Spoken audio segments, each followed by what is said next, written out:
You're listening to a Cult Talk Network podcast.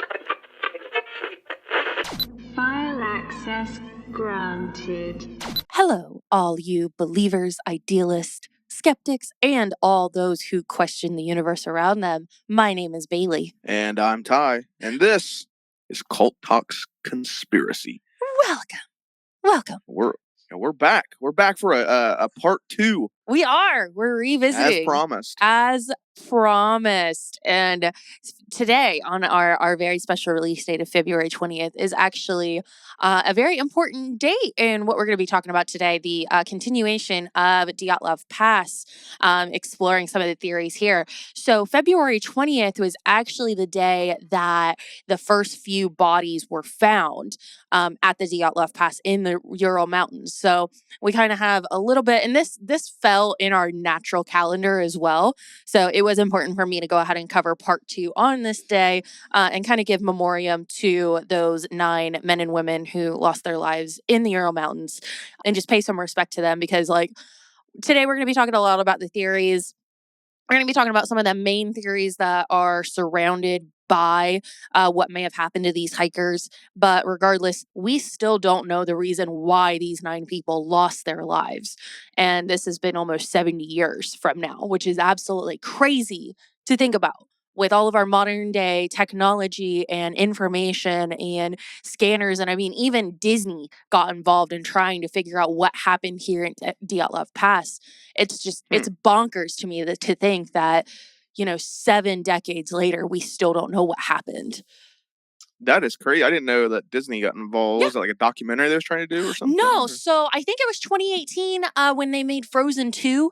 I remember hearing about that. Yeah, they like studied.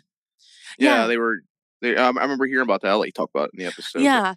How wild is it that this just fell naturally into our calendar? Like, this isn't like a special off, one-off that we do or anything like that. This is just February 20th. It's the gods.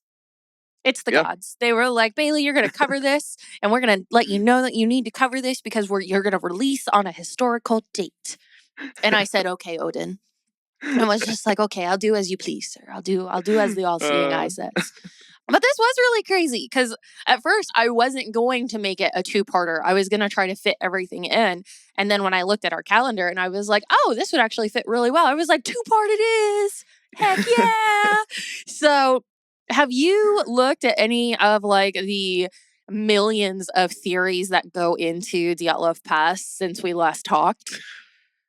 No, I mean, I've seen theories here and there. Like, I know it's always like the typical like conspiracy stuff. Of course, you got the Yeti is a really popular one. Mm-hmm. I've seen where like UFOs, ghosts, the secret military operations.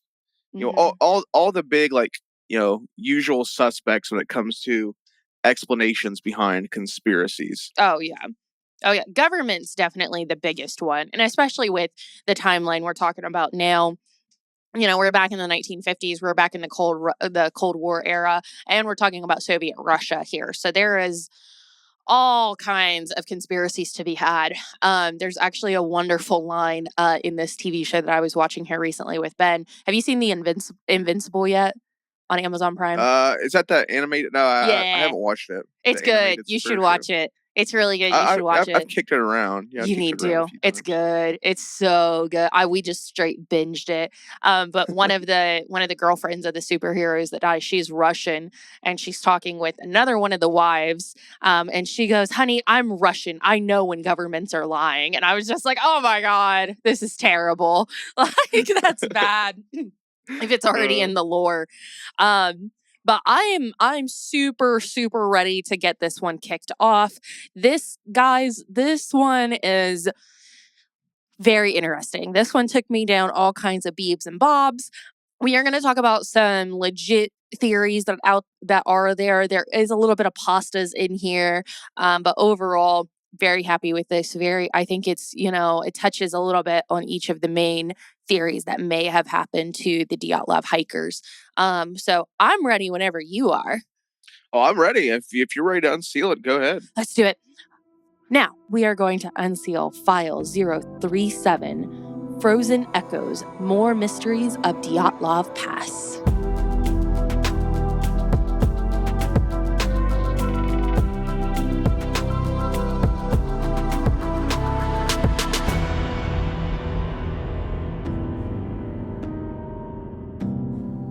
I thought we would go from the closest, easiest explanation of what happened to the DLF Pass group. And we can't really go any more forward without further discussing the Mansi people. In the first episode for Dyatlov Pass that aired back in January, we did talk a little bit about the Mansi people. Going back and looking at that, there was a lot more detail that went into the investigation of the Mansi people, as well as more description on what their tribe actually was and their beliefs. So before we get into any government or any environmental things, let's talk about the Mansi people, because they are still, even after being cleared, they are still suspect number one in what happened to the Dyatlov Pass group. So they became suspect number one upon the disappearance of the hikers, and that thickened when the hikers were found. In 1959, it was reported that 44 Mansi families lived in 11 villages of the Avdesklai district. That is a Russian word right there. It starts with an I and's got a K and is a Y, and I have no idea where that is or what it means actually. But it is in very close accordance to the Ural Mountains, on the Ural Mountains, excuse me. So a total of 176 people were consistent with being nomadic. The Mansi people actually had a very strong reputation of moving from place to place, and a last known place of settlement for a lot of tribes within the Mansi, as well as individuals, were never determined. So, think John Reacher going out with a toothbrush and that's it. Anything else is too much. So, which this adds another element of mystery, not only to, the already, mysterious Mansi people, as they are, very indigenous, they keep very much to themselves, but also another element of mystery with the Dyatlov Pass group. The Mansi people were described as predominantly pagan, as they worshipped many gods. They would also sacrifice deer to their gods, and they would also leave jewelry or talismans. There were a lot of carved bears and different animals that were left, which is normal with paganism. We do leave offerings to our gods. I don't sacrifice anything. In normal day paganism, live sacrifices have, kind of gone out the window. But, leaving items from your household, or even, for me, a lot of the time is I leave, food that I made from my table to our gods, and, as an offering of, good health and, prosperity and love and all of these other things.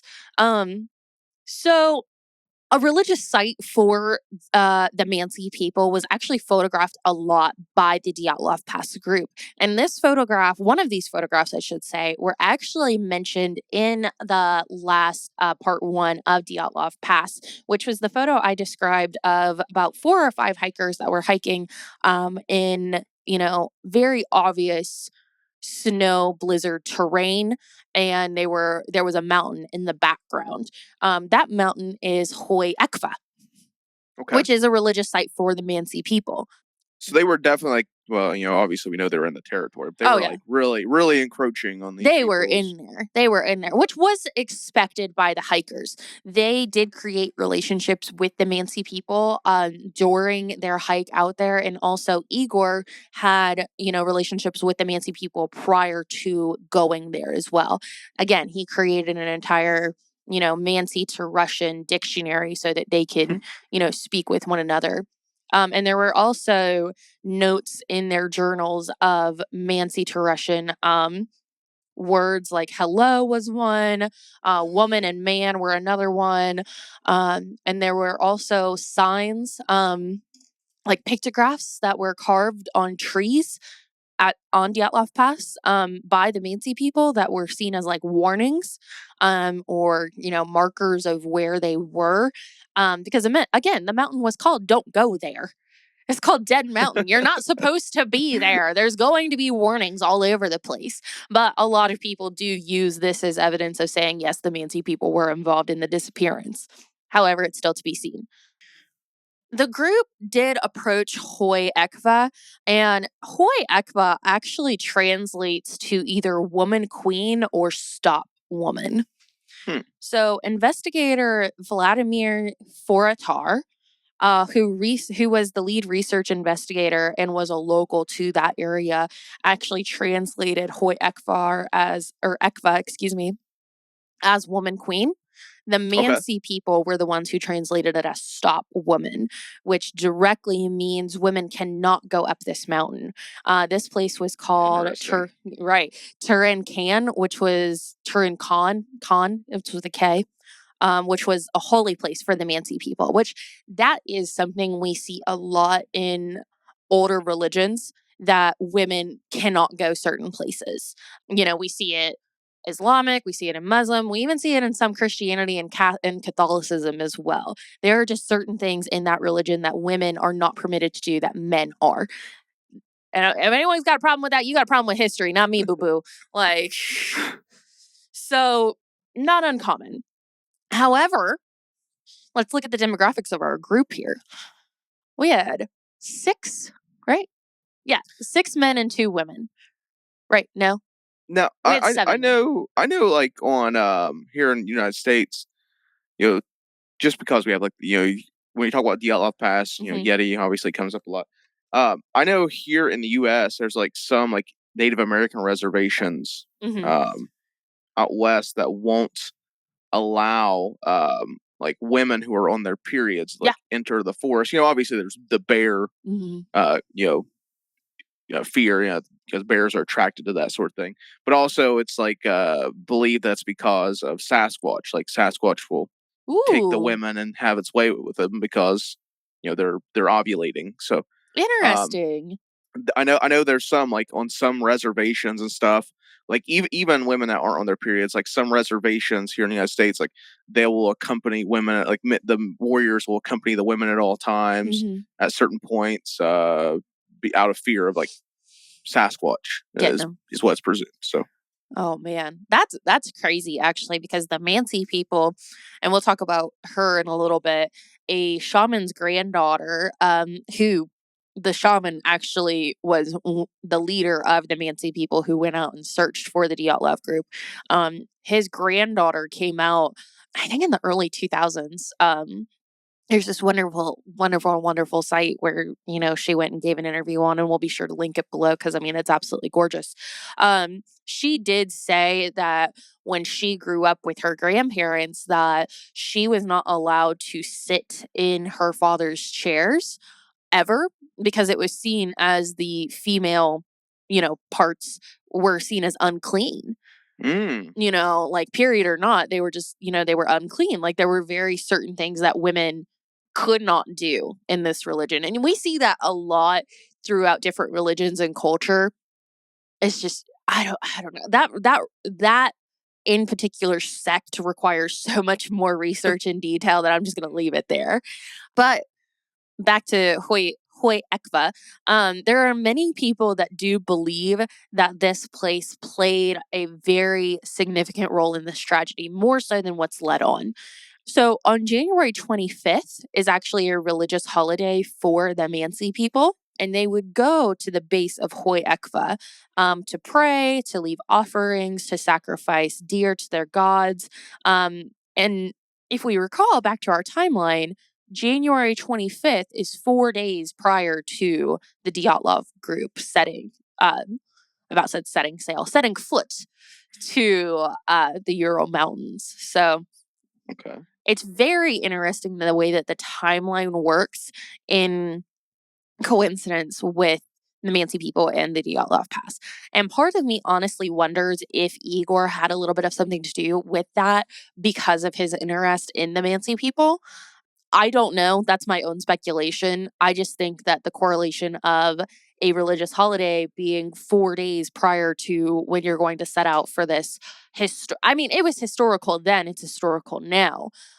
This historical path through, a place where no one has ever been before. I just think that's a little bit too much of a coincidence not to be on purpose. Right. It's definitely something that's ominous. I mean, it's really weird that it would have been just like by coincidence they chose this date.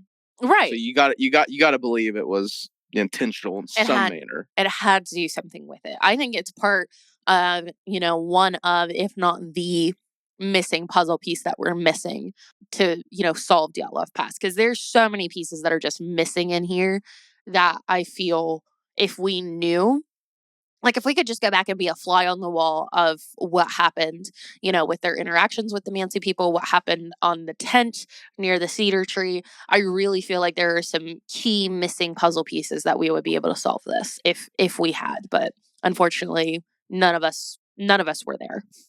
So it's very important to note that none of the members of the Dyatlov group were found with any offerings that may have been taken from the site on them.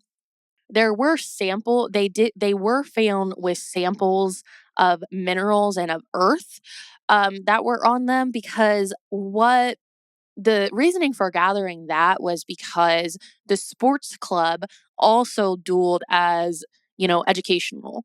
Not only just for certification purposes, but the sports club would send these people out and supply these people to go on these extremely dangerous expeditions to not only grant higher certifications in where they could hike, but also to be able to study that terrain and get core samples and minerals.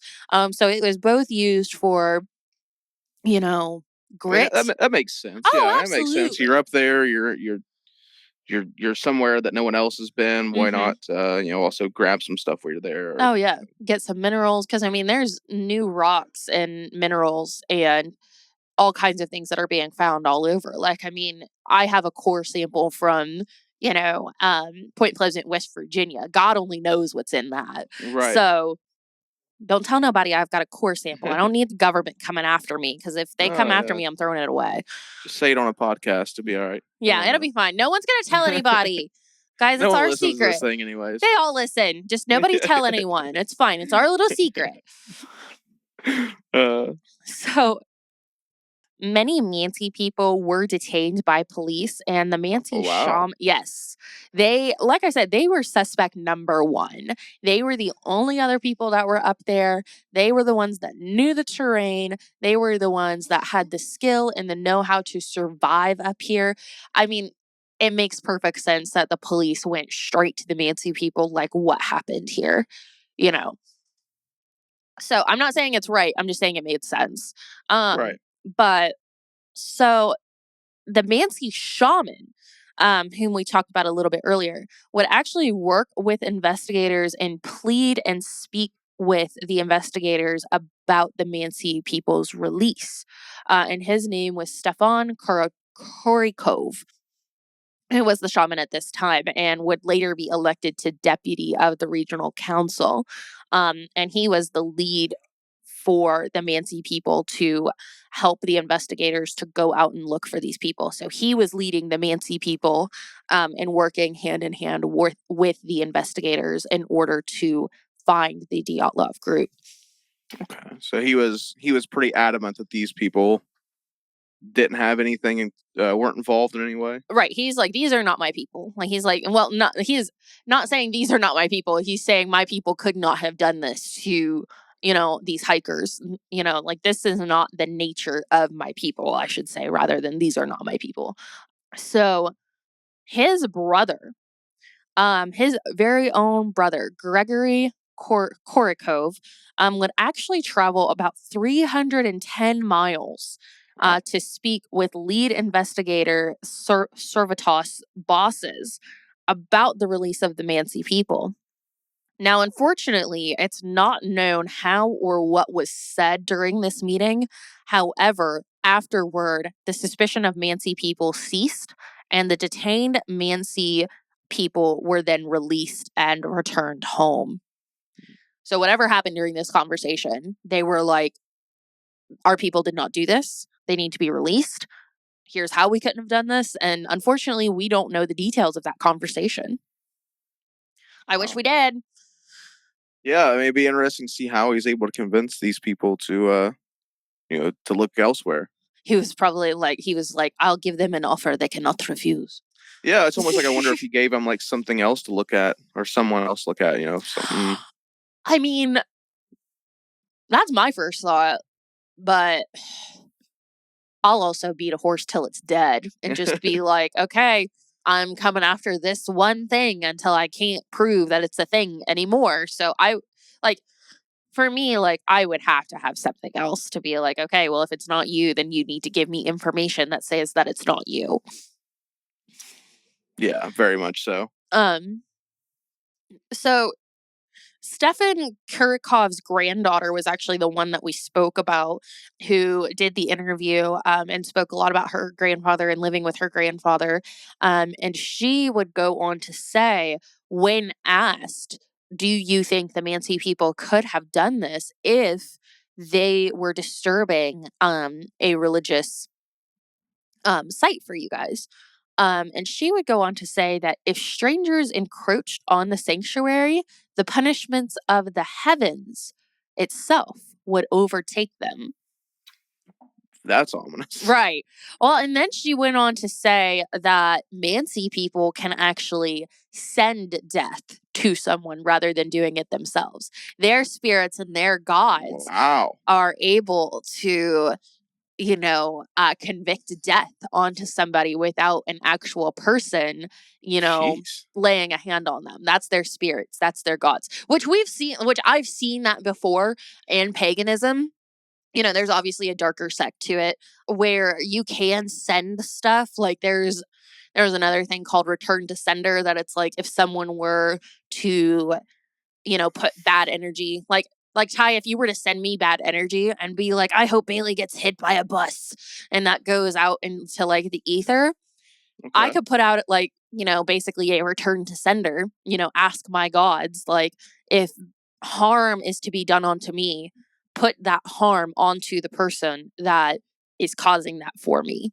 And then it would basically just bounce back, and then Ty, you would get hit by a bus. Interesting. So there is stuff like that that's out there that I have read about.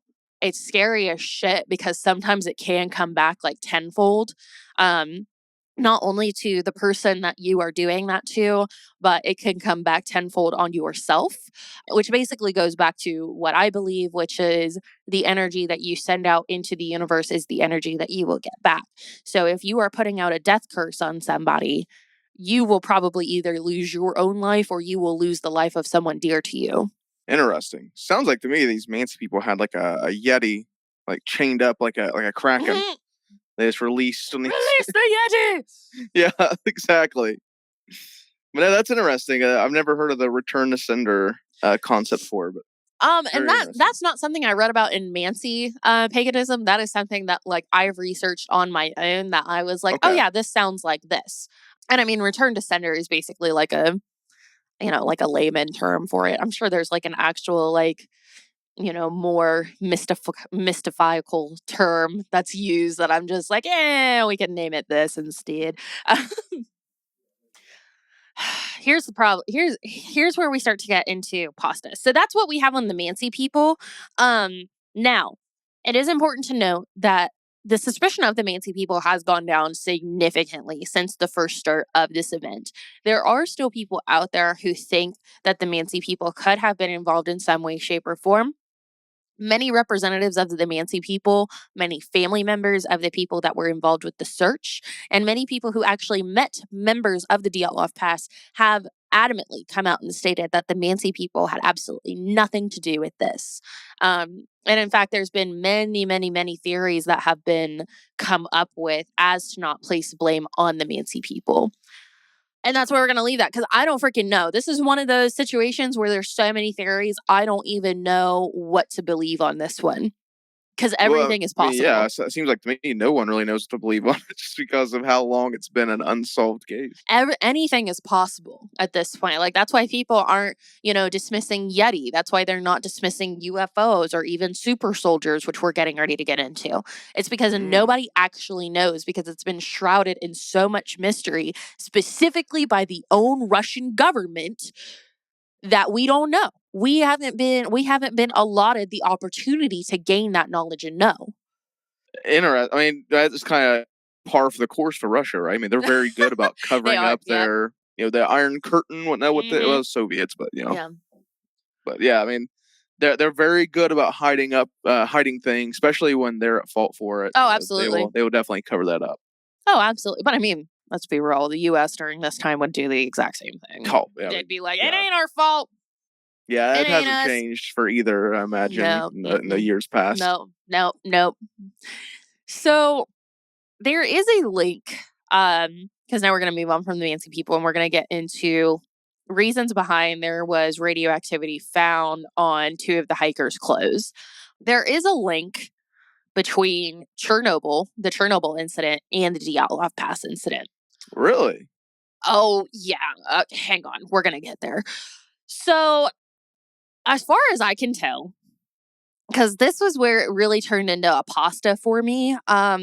As far as I can tell, the only link between Dyatlov Pass and the Chernobyl incident is the fact that the head, what was his actual title? The head person, like the head contractor for Chernobyl, who was running the tests that day when the incident occurred, his name was Anatoly Dyatlov. The only link I can find is the fact that his last name is Dyatlov, which is the last name Dyatlov in Russia is basically like the last name Jones in the US. So it's not, to me, it's not a credible link. And we can talk a little bit about Chernobyl, basically only in the sense of, Russian government did not handle radioactive waste appropriately ever, because Chernobyl was awful. Chernobyl, for those of you who don't know, what happened with Chernobyl is they were supposed to run, safety tests this day on a nuclear reactor. And what had happened was they had shut the reactor off. And during, a mix of a lot of different things, shutting the reactor off, not taking enough time for the water, which was serving as a coolant for these reactors, to actually cool down and become non-active. They didn't take the appropriate amount of time for that. They basically took a process that should have taken days and did it in less than an hour. The process of doing that resulted in the water coolant not being cooled down enough, and then an explosion occurring because all of these things were pressured and compacted together. Well, when you get steam and hot water in together, it's going to pop a lid. Like that's just a gravitational thing. It's just going to create that much pressure and it's going to pop the lid. So what happened was the first explosion occurred and released all this coolant, and then what would happen next is the steam would then be released. And the steam was airborne radioactivity that went throughout the USSR and into Europe for about 6.2 mile. It was a 6.2 mile radius beyond Chernobyl. And this took 36 hours after the initial explosion to get all the way over to Europe. So what does this have to do with Dyatlov Pass? Not much. Not much. This one is a really big conspiracy pasta that Dyatlov Pass and Chernobyl were somehow connected to one another. First of all, they take place 30 years apart. Let's start there. They take place 30 years apart. The only link that we can actually find is the fact that the last names are similar. And again, the last name Dyatlov is like the last name Jones in the US. You're going to find a million of them. So there's not much there. However, upon deeper research, do we remember that Yuri Kurashenko, yes, worked for a nuclear power plant alongside Doroshenko? Yes, we did. Yes, wonderful. So Kurashenko's family actually has a history with Soviet nuclear and radiations dealing firsthand, and this family has firsthand knowledge of it. The Krivoshenko family had firsthand knowledge and experiences with Soviet Russia's nuclear and radioactive dealings. So Yuri's father was actually the construction manager of, forgive me for this pronunciation, Beloyarsk State District Power Station. I'm not doing it again. In 1949, Yuri's father would actually come under investigation after echelons with cement were brought to a warehouse that hadn't even been built yet.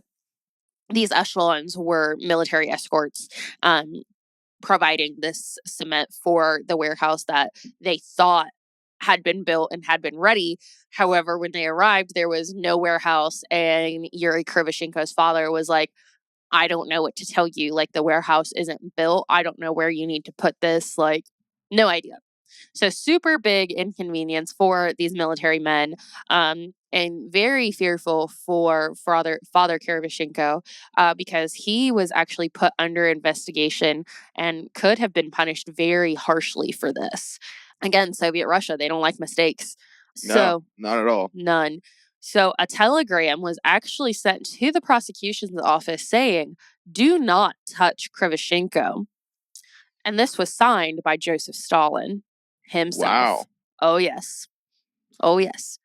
After this, the investigation was dropped, and his father did not come under suspicion again. So there's a little tidbit that Krivoshenko could have had ties, the Krivoshenko family could have had ties directly to Joseph Stalin. However, that's as deep as that one goes in public record. However, we do know that in 1957, this one has many different names. It's like the Mayakot disaster, or as it was first known, the Kamstin disaster. So this is more known for what it actually did. So this one was actually ranked third worst nuclear disaster of all time, after Chernobyl being number one. This was where 70 to 80 tons of liquid radiation waste was released into the public. So this was awful. This not only destroyed a lot of the surrounding areas, this was, of course, deeply affected the plant as well. A lot of the workers did come into contact with radiation. Some even suffered radiation poisoning, which is absolutely terrible. So, like, with my dad working in a nuclear power plant, radiation exposure and radiation poisoning was actually something I grew up knowing how to tell the signs of, because my parents worked there. Yeah. So I had to know, which at the time I didn't think of anything. Was like, oh yeah, my dad works here. I know, how to tell radiation poisoning. It's just like burn marks. But it was because at the time my dad was a nuclear contractor. So there were a lot of sites that would, he would either go to, or colleagues of his would either go to, and they would find out later, oh shit, there's radioactive waste that's there that none of us knew about. But that's the job of a nuclear contractor, is to go out and test these sites and see if it is still indeed radioactive, or if it's safe for the public yet.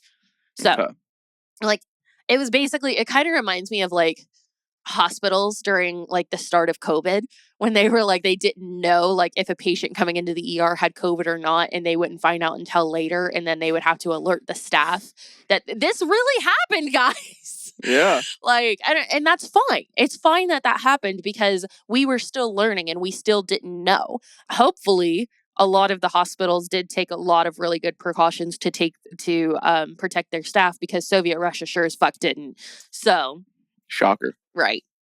So that happened in 1957, in September of 1957.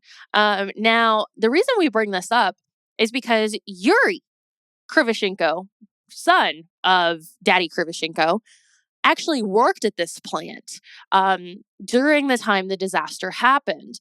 And on August 15th of 1958, just 4 months before he would join the Dyatlov group to head to the Ural Mountains, Yuri handed in his resignation to the plant, saying, "Please provide me with payment and accept my resignation at my own request from the company, P.O. Box 404-10, due to complete unwillingness to work in this system." That is a big fuck you. Absolutely. Jeez. Dude, I handed in a resignation that I thought was a fuck you. And like, due to complete unwillingness, like there's a t-shirt out there that says, due to being unwilling, I will not be coming. That was Yuri's vibe. That was all Yuri's energy. He's like, I will not be coming because I don't want to. So this did not go over well with his superiors. His higher ups would be on document saying they could find no reason for dismissal, basically telling Yuri, we know you want to quit, but we're not going to let you out of your contract. Like, we can't find a reason for your dismissal, so you're still going to work here. Yuri would give no response to this letter and then went to Otterin. He went to Otterin after that. Guys, Russian words are hard, but Otterin was the starting point for the Dyatlov Pass group, which was, where they would go from Otterton to the Ural Mountains and all that good stuff. So, yeah, that's what happened to Yuri. We still don't know if there was a separate event other than the disaster that occurred that made Yuri want to leave the plant, whether it was, the treatment of the employment, whether it was how they handled the radioactive waste even after the incident. We just really don't know what happened. However, it would explain why Yuri, out of everyone there, did have radioactivity on his clothes because he was present during the time of the disaster. And here's the problem I have with it, with the radiation being on his clothes even after the disaster. It's the fact that the incident happened almost a year, because the incident happened in September 57. He quit in August of 58. The incident happened, almost a full year, and there's still radiation on his clothes. And then we fast forward to almost 6 months later, there's still radiation on his clothes, and it has spread to someone else within the group, because Doroshenko was wearing all of his own clothes. The only one who wasn't wearing their own clothes was Ludmila, and she had on a brown sweater that was actually from Igor Dyatlov. So it explains why Doroshenko had the radiation on his clothing. However, for Doroshenko and Ludmila, we unfortunately still don't have an explanation for why that radiation may have been on there. And even still, I go back to, okay, well, how much radiation was on Krevashenko's clothes at the start of the event? Because they found, I think it was 5,000 units of radiation on his clothing. And then Ludmila had close to close to 10,000. It was like 9,000 units or something like that. So how does the one person who doesn't work in a power plant, how does she end up? Or excuse me, how does Igor, who doesn't work in a power plant, end up with radiation on his clothing? Yeah, what did they ever give any sort of It's like a hard thing to explain away. Exactly. And Ben and I were kind of talking about it earlier, and he brought up a great point that snow is insulating, so it could have stayed there. However, again, let's go back to Ludmila with the borrowed sweater from Igor Dyatlov. Ludmila was found in a ravine where the water was washing away a lot of the radiation. And even in tests afterward, like we talked about in our first episode with Dyatlov Pass, that could have been washed away within hours. So how is there still so much radiation there? And how is there radiation on someone who didn't work in a power plant? And how did it spread? Because from what I can see from the research that has been provided, the only one where radiation can kind of fit and make sense is Krevashenko. And even then, I still have questions of how much radiation was actually on his clothes at the time of the disaster. Were these clothes that he just, after this day put away and never wore again, never washed, never did anything, and just left them up there and then finally decided for Dyatlov Pass, okay, I'm going to bring these back out and we're going to take them. What is the mindset during that? There's just so many questions there. And there's still there's no good answers as to why there is radiation on their clothing. There were some theories about possible nuclear testing up in the mountains. There were theories about Russian rockets being, fired into the air throughout the Ural Mountains. And that also kind of goes hand in hand with the lights that both the Mansi people and Semyon saw on the Ural Mountains through Dyatlov Pass, because they would see lights in the sky at night, and some of them were photographed.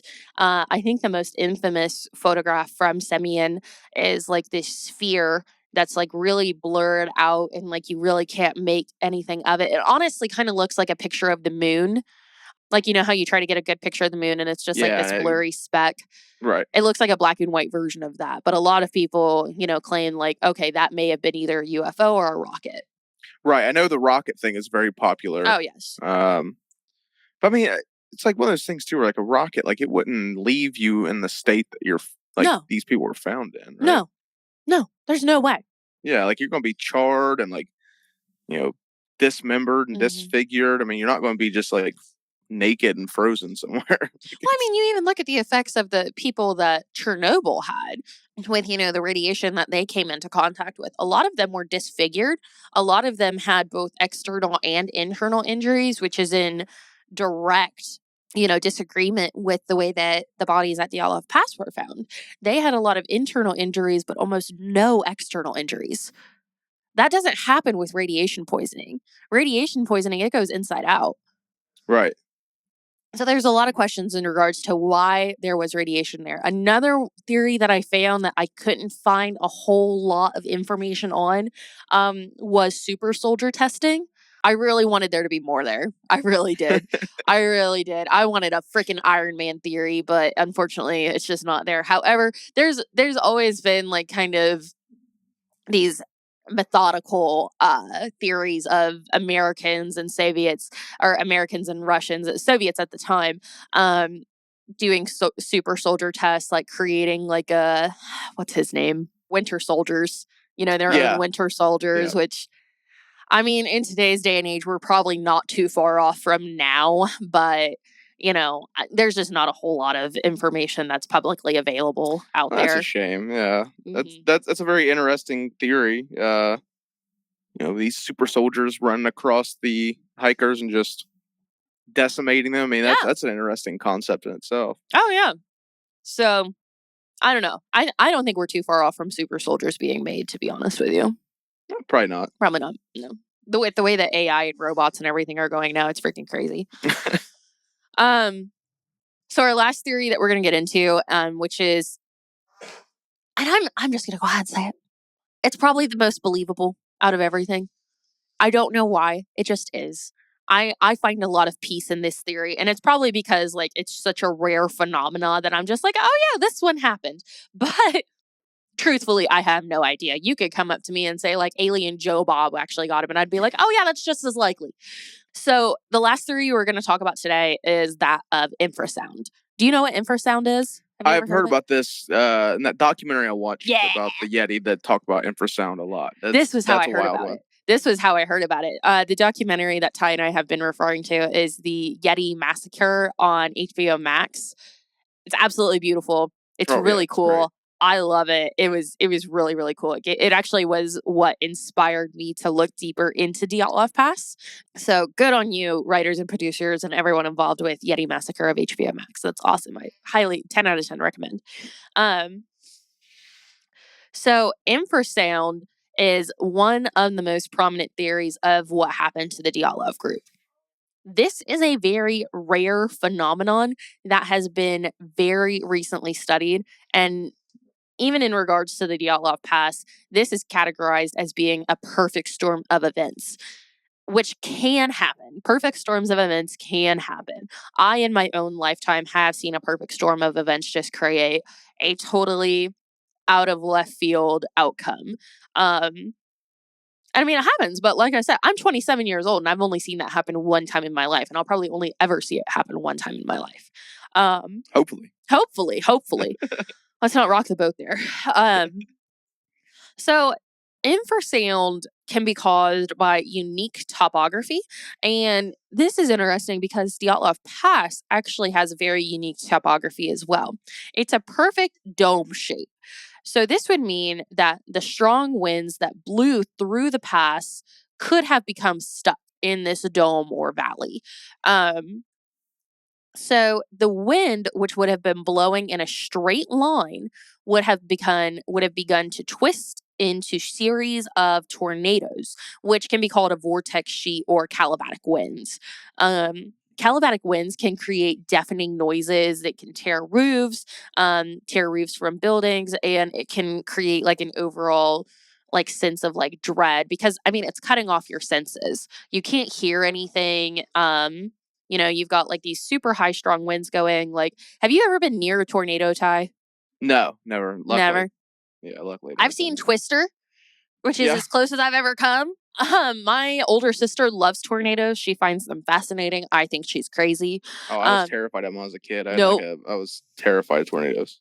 No, I never liked them either. I'm like, this is crazy. Anything that like I can't see coming and I can't control, I'm absolutely terrified of. Like, don't get me near this. Like, no, thank you.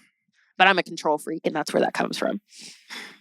So infrasound is a type of vibration in the air, which frequency is actually so low that it cannot be picked up by human ears, but it can show effects on the human body, which includes loss of sleep, shortness of breath, and extreme dread. Now, this actually kind of reminded me, the extreme dread part kind of reminded me of back when I worked in the hospital. And one of the signs of a heart attack is actually impending doom. Did you know that? No. So you just got a sense that something terrible is about to happen. Yeah. So that's kind of what it reminded me of. And like, I think it's so strange and like primitive. And I do think that it's part of our primitive self coming through that we can feel something terrible is about to happen to us. Because physiologically, like on the outside of things, we can't really tell that a heart attack is about to happen. It's all internal. Same thing with infrasound. We can't hear the frequency, but our body is aware that it is happening. So I think that's like kind of primitive and intuitive, but that's kind of what that reminded me of was the impending doom or the extreme sense of dread there. That makes sense. Yeah. Mm-hmm. So scientists at the National Oceanic and Atmospheric Administration, words be hard, I'm getting better though, of the U.S. do believe that a combination of the effects of infrasound, deafening tornadoes, claustrophobia, which is a first that we've heard, and the pitch blackness of the tent could be the leading reasons for the group to flee the tent. Now, that one's interesting because we have not heard claustrophobia yet in our reasonings for what may have happened to Dyatlov Pass. Right. And that's one of those things, too. It's like these people were kind of like trained for this, right? Exactly. Like, they're not going to be in a tent and all of a sudden just lose their freak out. Yeah, I mean, I guess if they're talking about like all these different elements coming together, I guess you don't know how exactly it would affect you. But right. Just seems unlikely to me. I don't know. Yeah. I don't know. It's literally a perfect storm is what they're trying to sell here. Right. Like all of these corresponding events happen to create this one massive event.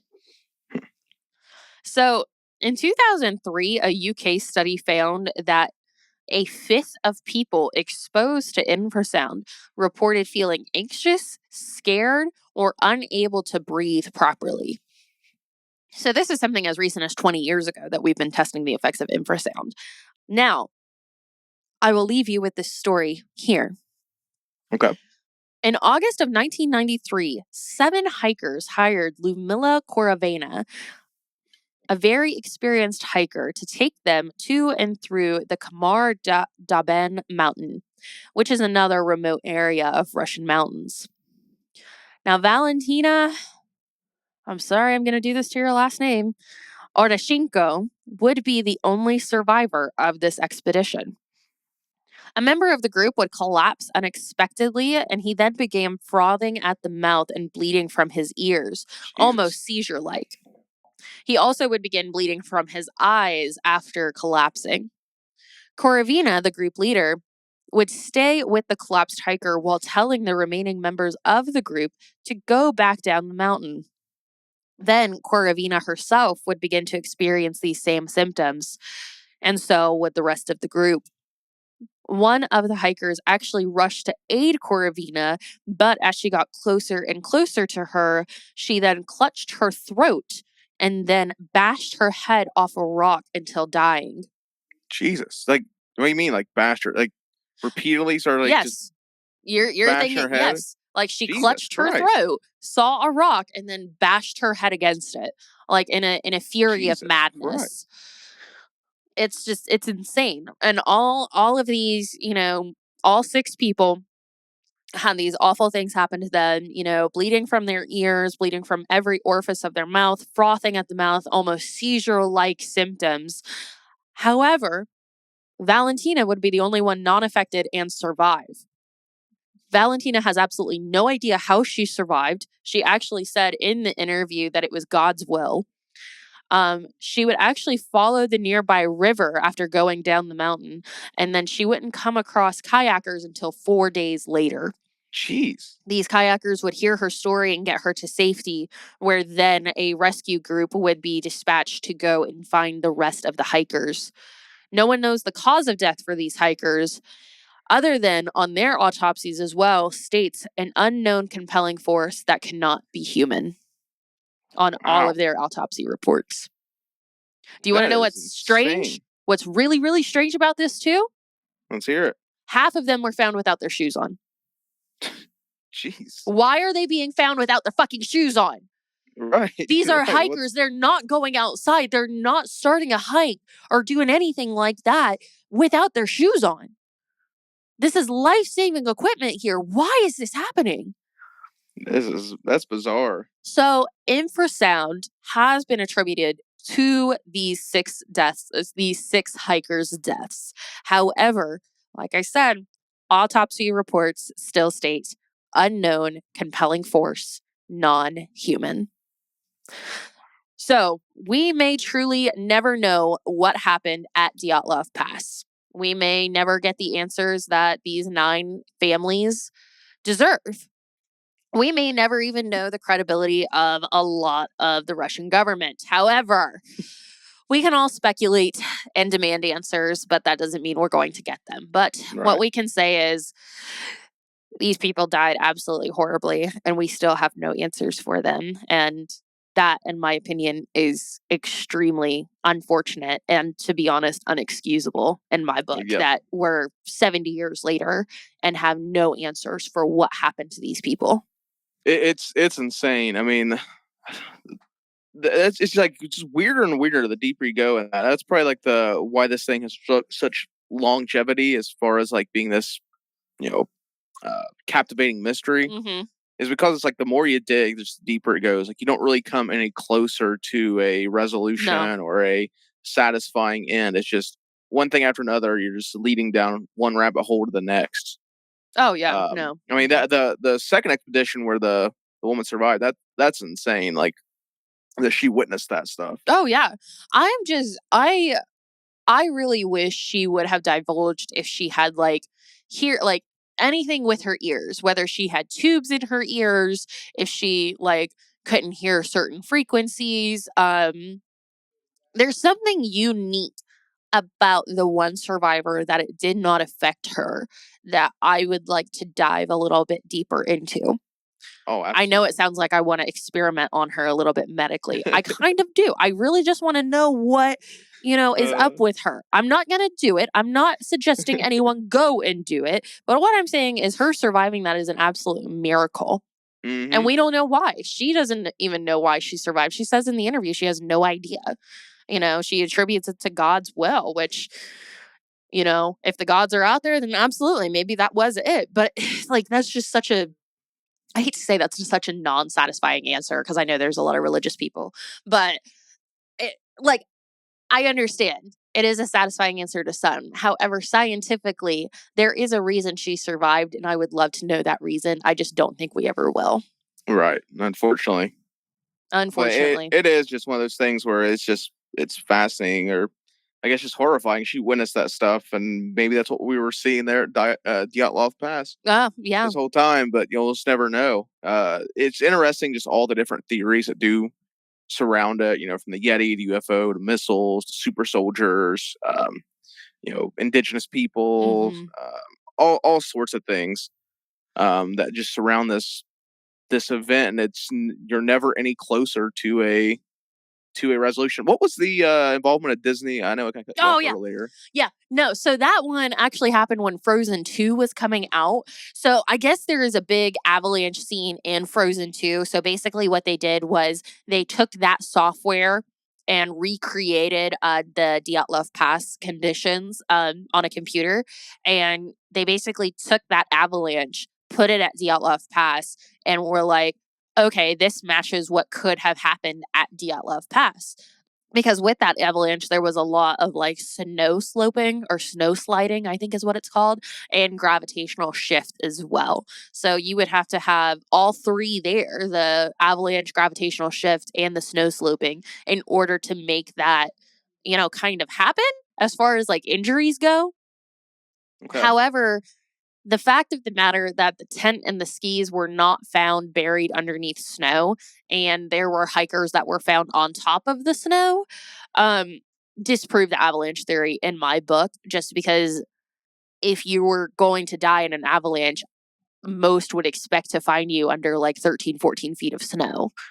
Right. Not directly on top of it. Now, who knows what may have happened post-mortem, because there were livor mortis spots that indicated that the bodies were moved. However, we just don't know. But Disney's Frozen did put that software on the Dyatlov Pass mountain, and basically we're able to prove that, yes, an avalanche could cause this kind of damage, but circumstances, unfortunately, in my theory, disprove that. So yeah, Disney's Frozen got involved, and we're like, hey, we're gonna do this. So that's interesting. They decided to make that attempt. Having this software at their hands, they were like, let's just see what happens. Yeah. That is interesting that they decided to utilize that technology in that way. Because I mean, there's no way we're going to answer, but it's interesting to see what could be. Give at least some idea of what could have happened. Right. Exactly. Have some sort of answer there, or even if they had like completely disproved it in that nature and were like, no, it couldn't happen, I would have been just as happy, even happier, to have like something off of the table, because right now we've just got so much that could have happened that anything is really up for grabs as to what could have happened to these 9 people. Yeah, unfortunately that's just going to be the case for eternity, probably. It seems like one of those mysteries that will never be solved. I know. I hope within our lifetimes, like, we can finally pin it and be like, this is what happened. But I honestly feel like if that were to happen, there would still be so many, possibly even including myself, that would just be so dissatisfied. Yeah. That's like, no, that's not a thing. So yeah, I think that's, you make a good point there. I don't think it's one of those mysteries that's gone on for so long. There's so many different theories. I don't think one answer is ever going to be satisfying to anyone. Right. But I also go back to the fact that I think there's missing puzzle pieces here. I think there are missing parts of the story that we just don't know that probably did happen during those, few days in January while the hikers were still on their trek. Those details we just don't know. And I think those details play very important puzzle pieces into what happened to this group. And unfortunately, the only people who know those are no longer with us. Yeah. So that is everything that I have on the very infamous and mysterious Dyatlov Pass. I hope everyone has enjoyed this as much as I have, because this has been just such a rabbit hole to go down. Oh, absolutely. Absolutely. I mean, two episodes of pretty solid information. Yeah, this is a dense subject with a lot of different paths and a lot of different opinions and hypotheses and theories. I mean, it's really interesting to read about Dyatlov Pass, because it really is like one of the most enduring mysteries of our time, probably. Oh, yeah. I mean, there's just no answers. It's such a bizarre case. And it's a lot of fun to dig into. Yeah. I mean, as horrific as the events were, I mean, I know. If you want to start digging and investigating, it's pretty fun. It's almost 3 generations deep now, or almost 4, because it was our grandparents, our parents, now us. And then if you guys have children out there, almost 4 now. So yeah, we've almost got 4 generations with no answers. Insane. But yeah, this was great, Bailey. Part 2, Dyatlov Pass, Frozen Echoes. Fantastic investigation into Dyatlov Pass. I would definitely, if you're listening to this one, I think it warrants going back to listen to both of them back to back. Oh, absolutely. To get all the information. There's a ton of different people who've investigated this. Infinite number of documentaries, dozens of movies, based on what people believe or like to believe happened. So many these organizations. 9 hikers. So many scientific organizations all over the world have studied what happened here. And that is just so perplexing to me that none of them can come up with, a solid, defining explanation for what happened. I mean, this isn't just the Russian government. This is US, this is Europe, this is, everywhere. Even Ukraine has stepped in because this happened so close to, Ukraine as well. It's all over the world, guys. It's insane. Well, a fantastic way to cap off February. March is coming up on the horizon, and we have a pretty big March in store for us. We're gonna be marching in March. Yeah, we're marching toward March. It's a big one. It's a big one for us. March 2nd. If any of our listeners are from Ohio or the surrounding area, we love cryptids here on Cult Talk Conspiracy and Cult Talk Net as a whole. And being Ohioans, we don't have Mothman, but we have Frogman. Yes! Our very own resident cryptid from the small town of Loveland, Ohio. And on March 2nd, the second annual Frogman Festival will be taking place at the Oasis Conference Center in Loveland, Ohio, the town where the Frogman reared its scaly head. And that's going to be March 2nd, 9:30 a.m. to 6 p.m., $20 at the door, kids 12 under free. Ton of speakers, vendors. There's going to be a costume parade, of course, food and beer, two of my favorite things. And this is all sponsored by Small Town Monsters, who I've talked about a lot. I love their documentaries. Yes. Hollyhoo Art and Strange Road. For more information, visit frogmanfestival.org. We're going to be there as guests, as just observers. We're not there in any official capacity. Nope. We went there last year and just had a blast. We met our friends, the Farthest Reaches podcast, and forged a friendship out of that. So this was obviously a big event for us last year, and we're going to be there again with the Cult Talk Net crew to go ahead and visit and see old friends and buy some very cool art, which I'm excited for.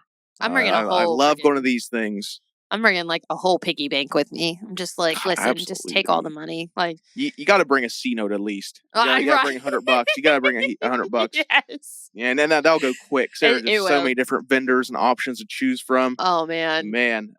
Walk it first before you buy anything. Don't buy anything. Absolutely. Walk it first.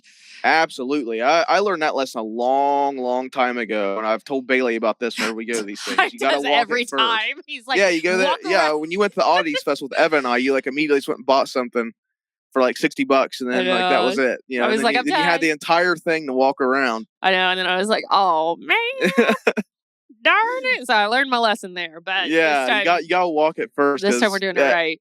Especially the vendors at last year's was so good. Dude. There wasn't a dud in the lot. So I could have taken something home from every single one of those booths last year. Oh, absolutely, every single one of them. Like so, yeah. If you're local to Ohio or any of the surrounding area, it's definitely worth the trip. I was optimistic when we went to the first annual one because I've been to some duds here in Columbus.